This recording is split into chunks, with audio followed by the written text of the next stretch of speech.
ত্বকে ছোটখাটো পুজ, ফোস্কা বা হলদে ভাব আবরণ দেখা দিলে অনেক সময় এটি ব্যাকটেরিয়াল স্কিন ইনফেকশনের লক্ষণ হতে পারে। এ ধরনের নির্দিষ্ট কিছু ত্বকের সংক্রমণের চিকিৎসক রেটাবাক অয়েনমেন্ট ব্যবহার করার পরামর্শ দিতে পারেন। কিন্তু রেটাবাক অয়েনমেন্ট কি, এটি কোন রোগে ব্যবহার হয়, কিভাবে ব্যবহার করতে হয়, শিশুদের জন্য কি আসলে নিরাপদ কিনা, পার্শ্ব প্রতিক্রিয়া কী থাকতে পারে এবং কোন বিষয়গুলো সতর্কভাবে জানা জরুরি, আজকের ভিডিওতে জানাবো রেটাবাক অয়েনমেন্ট এর সম্পূর্ণ তথ্য। তাই পুরো ভিডিওটি আমাদের সাথেই দেখতে থাকুন। প্রথমে জানবো রেটাবাক অয়েনমেন্ট কি।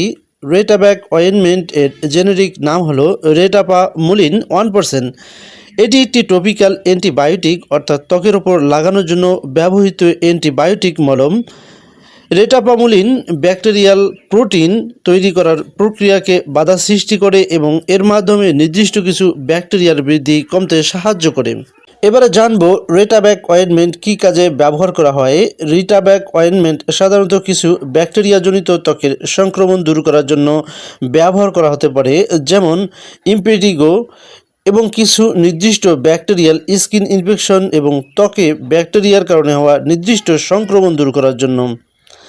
তবে সব ধরনের দাঁত, চুলকানি, অ্যালার্জি বা ফুসকুড়ির জন্য রেটাবাক অয়েনমেন্ট কার্যকর নাও হতে পারে, কারণ ত্বকের সমস্যার কারণ হতে পারে ব্যাকটেরিয়া, ফাঙ্গাস, ভাইরাস বা অ্যালার্জি, এবং প্রতিটি সমস্যার চিকিৎসা কিন্তু ডাক্তারই নির্ধারণ করে থাকেন আলাদা আলাদাভাবে।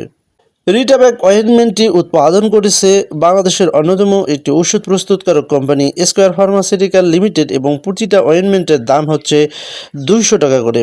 এবারে জানবো রেটাবাক অয়েনমেন্ট কিভাবে ব্যবহার করবেন। সাধারণত আক্রান্ত স্থান পরিষ্কার করে শুকিয়ে পাতলা করে মলম লাগাতে হয়।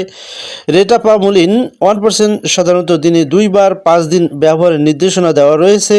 তবে রোগীর বয়স, আক্রান্ত স্থানের অবস্থা এবং চিকিৎসকের পরামর্শ অনুযায়ী ব্যবহারের নিয়ম পরিবর্তিত হতে পারে। তাই প্রেসক্রিপশন থাকলে চিকিৎসকের নির্দেশনা অনুসরণ করে ব্যবহার করুন। ব্যবহারের সময় গুরুত্বপূর্ণ নিয়ম বা নির্দেশনা হচ্ছে: মলম লাগানোর আগে এবং পরে হাত ভালোভাবে পরিষ্কার করুন। শুধু আক্রান্ত স্থান পাতলা করে লাগাতে হবে। চোখে, মুখের ভেতরে, নাকের ভেতরে বা শরীরের অন্যান্য সংবেদনশীল মিউকাস মেমব্রেনে লাগানো থেকে বিরত থাকতে হবে। চিকিৎসকের পরামর্শ ছাড়া নির্দিষ্ট সময়ের বেশি ব্যবহার করা থেকে বিরত থাকতে হবে। রেটাবাক অয়েনমেন্ট শিশুদের ক্ষেত্রে ব্যবহারের নিয়ম। শিশুদের ক্ষেত্রে যে কোনো অ্যান্টিবায়োটিক মলম ব্যবহারের আগে চিকিৎসকের পরামর্শ নেওয়া গুরুত্বপূর্ণ।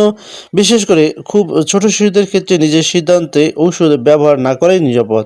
সম্ভাব্য পার্শ্ব প্রতিক্রিয়া। রেটাবাক অয়েনমেন্ট ব্যবহারের পর কিছু মানুষের ক্ষেত্রে আক্রান্ত স্থানে হালকা জ্বালা পোড়া, চুলকানি, লালচে ভাব, ব্যথা বা অস্বস্তি, এ ধরনের হালকা পার্শ্ব প্রতিক্রিয়া পরিলক্ষিত হতে পারে।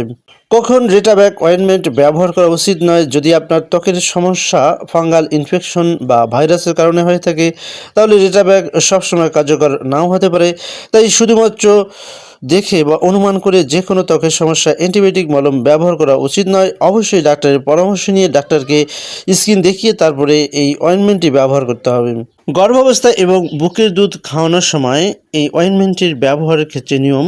গর্ভাবস্থা বা বুকের দুধ খাওয়ানোর সময় কোনো ওষুধ ব্যবহার করার আগে চিকিৎসকের পরামর্শ নেওয়া উচিত। বিশেষ করে স্তনের আশেপাশে মলম ব্যবহার করলে শিশুর মুখে ওষুধ চলে যাওয়ার ঝুঁকি থাকতে পারে। তাই এই সময় ব্যবহারের ক্ষেত্রে অবশ্যই ডাক্তারের পরামর্শ নিন। গুরুত্বপূর্ণ সতর্কতা: রেটাবাক অয়েনমেন্ট একটি অ্যান্টিবায়োটিক মলম, তাই এটি নিজে থেকে দীর্ঘদিন ব্যবহার করা উচিত নয়। অ্যান্টিবায়োটিকের অপ্রয়োজনীয় ব্যবহার ভবিষ্যতে অ্যান্টিবায়োটিক রেজিস্ট্যান্সের ঝুঁকি বাড়াতে পারে।